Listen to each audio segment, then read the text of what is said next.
গরুর মাংস দিয়ে ওল দিয়ে রান্না করেছিলাম। আপনারাও একবার এইভাবে ট্রাই করে দেখবেন, অসম্ভব সুন্দর লাগবে। পুরো রেসিপিটা দেখতে থাকুন। এখানে গরুর মাংস নিয়েছি, 2 কেজির মতো গরুর মাংস আছে। এতটা রান্না করব না, কিছুটা রান্না করব। এখানে ওল নিয়েছি, এগুলোকে ভালো করে কেটে নেব। টুকরো করে কেটে ধুয়ে নিয়েছি।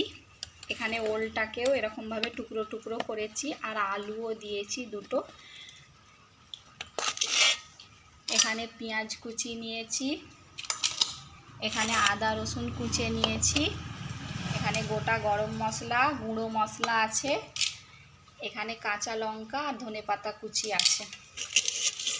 প্রথমে হাঁড়িতে মাংসটা দিয়ে দেব।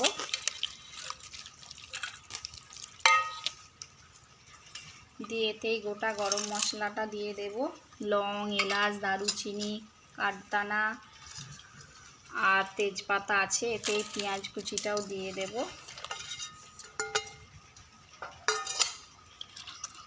এতে আদা রসুনের পেস্টটা দিয়ে দেব। একে একে গুঁড়ো মশলা দিয়ে দেব, নুন স্বাদ মতো,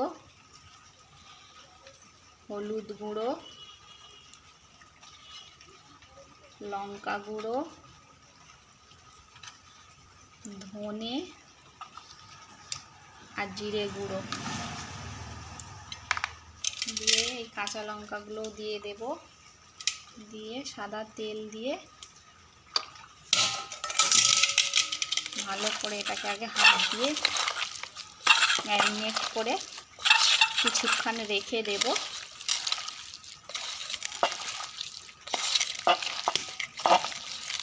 মাখিয়ে নিয়েছি, এতে সামান্য একটু এই হাত ধোয়া জলটা দিয়ে এটাকে কিছুক্ষণ রেখে দেব চাপা দিয়ে। ওল আর আলুটাকে ভেজে নেব। তেলটা গরম করে নিয়েছি, এতে এবার ওল আর এই আলুগুলো ভালো করে ভেজে নেব। ওল আর আলুটাকে ভালো করে ভেজেছি, এটাকে এবার চুলো থেকে নামিয়ে নেব। নিয়ে গরুর গোশটাকে বসিয়ে দেব। গরুর গোশটাকে হাফ সেদ্ধ করে নিয়েছি।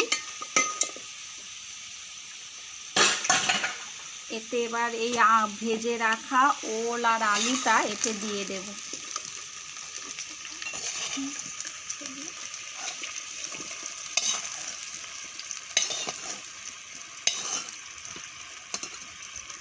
দিয়ে এটাকে ভালো করে একটু কষিয়ে নেব।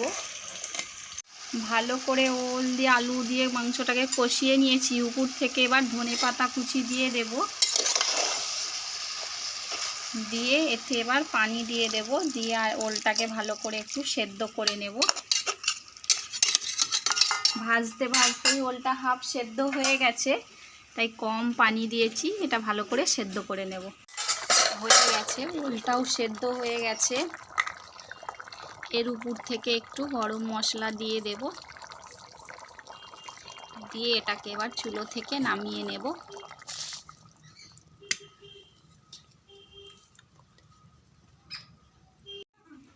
চুলো থেকে নামিয়ে নিয়েছি। আপনারাও এভাবে একবার ট্রাই করবেন।